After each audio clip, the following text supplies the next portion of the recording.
그래서 이것을 자료를 보면 단기 매매의 특징으로 올해 들어와서 다중바닥을 좀 만들었다고 봐야 되겠죠. 그리고 거래량 없이 가격이 아주 작게 움직이다가 따당따당 거래량 1, 2, 3로 터지면서 떴죠. 어제 음량이 나왔잖아요. 그렇다면 어제 그래서 25,000원 약간 25,300원이 저점인데요. 그래서 이거 깨지면 손절, 안 깨지면 그래도 25,000원 기준을 보는 거예요. 안 깨지면은 매수 해봐. 예. 해볼 수 있는 거예요. 이거. 그리고서는 너무 올라가서 29,000원 넘어가면 전고점 먹튀 나오는 거고요. 또 한마디 보면 31,000원 정도 이렇게 해서 단기 특징 매매할 수 있는 종목으로 활용할 수 있다. 이렇게 보여집니다. 대봉. 이 화장품 원료거든요. 원료의약품. 매출 비중은 화장품 원료가 거의 50% 넘어요. 원료의약품은 한 30% 정도 되고요. 자회사 P&K에서 이제 기능성 화장품에 대해서 또 기대감이 업이 되고 있고요. 이란경제 사절단에 또 참가해서 기대 이슈가 같이 붙어버렸습니다. 그래서 이거는 지금 시장 상황하고 다르죠. 남들은 다 꺾거나 밀리고 있는데 이 녀석은 고점에서 눌림마디 나온 다음에 기간 조정 거치고 전저점을 살짝 깼다가 빠르게 돌리잖아요. 이럴 경우에는 전고점 돌파를 한번 할 가능성이 상당히 높다 이거예요. 왜? 이 뺐다가 바로 회복했으니까. 근데 뺐다가 바로 회복하는 게 뭐예요? 네. 기억하기 쉽게. V잖아요, V. 승리의 V. V턴. 그렇다면 길게 보면 12,000원이 깨지지 않으면 눌러버리면 매수 잡고 전고점 돌파하면 돌파하기 전에 걸릴 수도 있기 때문에 13,900원은 1차적으로 단기 목표가 먹튀 자리 뭐 절반을 먹튀하든 다 먹튀를 하든 그리고선 신고가 뭐 나가면 14,800원까지도 점프할 수 있는 단기 매매 특징 이걸 활용하시면 돼요. 그 다음에 시장 이슈입니다. 경제 둔화 우려 재미난 게 있는데요. 기억하실 겁니다. 먼저 이 설명을 드리고 경제 둔화 우려 중국 제조업 PMI 50하에 경제 성장률 전망이 하향됐습니다. 전 세계적으로 다. 우리나라는 또 하향됐죠. 우리나라도 보도록 하죠. 중국 제조업 PMI 중국 제조업은 어제 이제 장중에 발표됐던 거잖아요. 중국 제조업의 PMI가 50을 하에 있다. 2011년부터 지금까지 중국이 뭐 한 게 없어요. 돈은 얘네들 뿌렸습니다, 분명. 근데 돈 효과 봤어요? 아니요, 못 봤어요.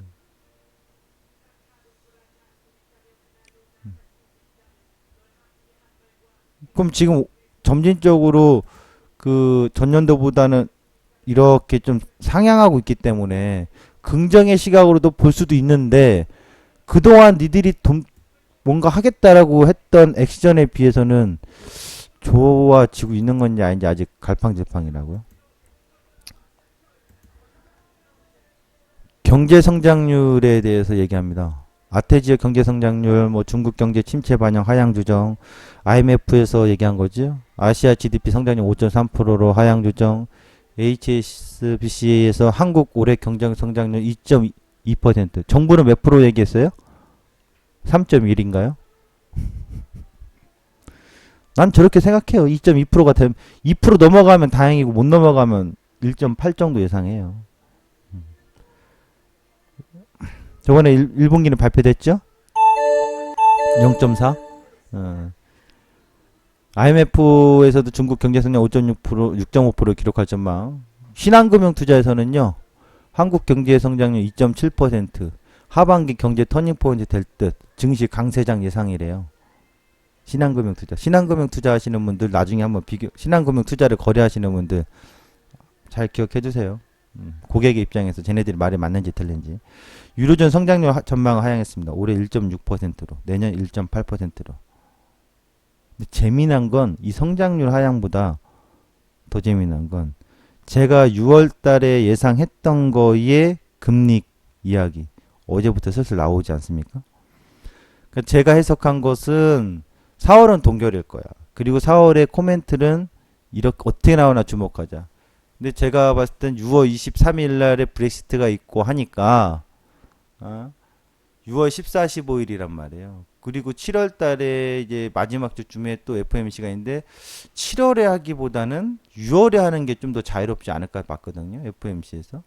그렇다면 6월에 금리 인상을 하게 된다면 보통 4주에서 6주 정도 이전에 선반영하면서 증시에 수급의 변화가 나타나거나 흔들림이 나타나거든요.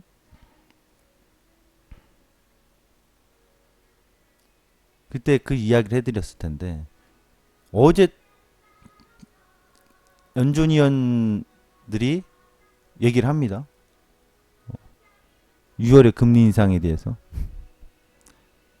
재미지지 않습니까? 그 가능성에 대해서 해석을 계속해서 주목을 좀 해야 될 것 같아요. 그래서 이제 여기에 환율에서도 1150원까지 넘어왔고 환율이 그래서 뭐 그 점을 초점 맞춰야 될 것 같아요. 그 다음에 5월 달에 6월 달에는 또 한 가지 이제 중국의 MSCI 편입 여부 때문에 한국 증시에서 자본이 최소한 어느 정도는 일정 부분 유출될 가능성이 높을 수밖에 없다라는 점. 그렇죠? 자, 대만 가권 지수입니다. 8,300포인트 내려온다고 했었습니다. 내려왔습니다. 걸릴 거냐? 글쎄, 걸릴 자리가 있긴 있어요. 올해 저점과 고점을 올라갈 때 하프 자리거든요. 8,240포인트가. 만약 하프 자리를 무력화시키고 그냥 쭉 뺀다. 그러면 얘는 여기 8,000포인트 있죠. 8,100 있죠. 8,100이나 8,080이나 60이나 뭐 이 근처에 하여튼 무조건 걸려요. 거기선 걸렸다가 반등 나올 자리예요. 반등이 세게 나올지 뭘지 몰라도 하여튼 반등은 나와. 그 자리 가면. 아니면 여기서 왔다 갔다 좀 해주거나. 근데 얘네도 나비 하락이라고요. N자 하락인 거죠. 나비가 결국. 그래서 아직은 좀 하락마디가 더 단기적으로 더 있지 않나 싶어요. 가권 지수가 떨어지는데 우리는 버티고 있네요. 얘네는 전년도 종가 깨버렸는데 우리는 아직 전년도 종가 안 깼네요. 전년도 종가가 1961포인트죠. 올해 시초가가 1954포인트고 아직 내리막이라고 내림마디가 좀 더 있다? 이렇게 봐야 되지 않겠나 싶어요. 선무지수 예상 분석 필갭은 회기가 다 돼버렸으니까 맞고요. 이렇게 왔다 갔다 하다가 빠져야 된다는 거 이렇게 빠지나구나 빠졌고요. 그리고 지금 이렇게 더 빠지고 있는 상황인데 이 예상 분석은 지수 기억을 하라는 얘기예요. 이평선의 교차점 골든크로스 자리 240이 이탈되는 것과 안 되는 것 향후에 어떤 지지자리의 싸움이 그 자리에서 충돌을 할 거라는 거. 그러니까 240이 안 왔으니까 아직 더 내림마디는 있을 것이다 라는 가능성을 봐야 되겠죠.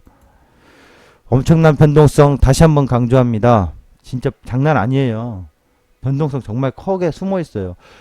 상승자로 간다 하면 돌파한 다음에 그 다음에 눌림목 대응하거나 돌파한 다음에 따라붙어도 늦지 않아요. 아셨죠? 그러니까 지금은 약세적으로 단기적으로 빠진 게 많이 빠졌지 이런 생각하지 말고 아직도 뭐 갈 자리가 더 많네 하고 여유롭게 보란 말이에요. 그 다음에 이제 어제 선물지수 예상했던 거죠. 이렇게 되면요. 올라갔다 이렇게 내려오는 마디 어제랑 오늘 이어지는 거잖아요. 243점 땡땡 오늘 이제 아침에 시작하면서는 아마 243점 땡땡 기준하고 이거를 더 이탈해서 내려갈 거냐 아니면 내려간 척 했다가 또 잡아주면서 이렇게 이런 식일 거예요. 오늘.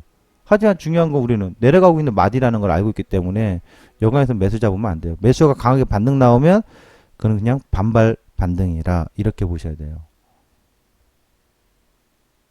이게 포인트죠. 오늘의 장은 주봉을 완성하는 한 주입니다. 그런데 이제 거래수가 짧기 때문에 3거래일이라서요. 뭐 다음 주가 더 재미나지 않을까 싶어요. 현재 고조폭 제가 봤을 때는 모자라요. 그리고 5월 달에 좀 하나 그 상황을 보면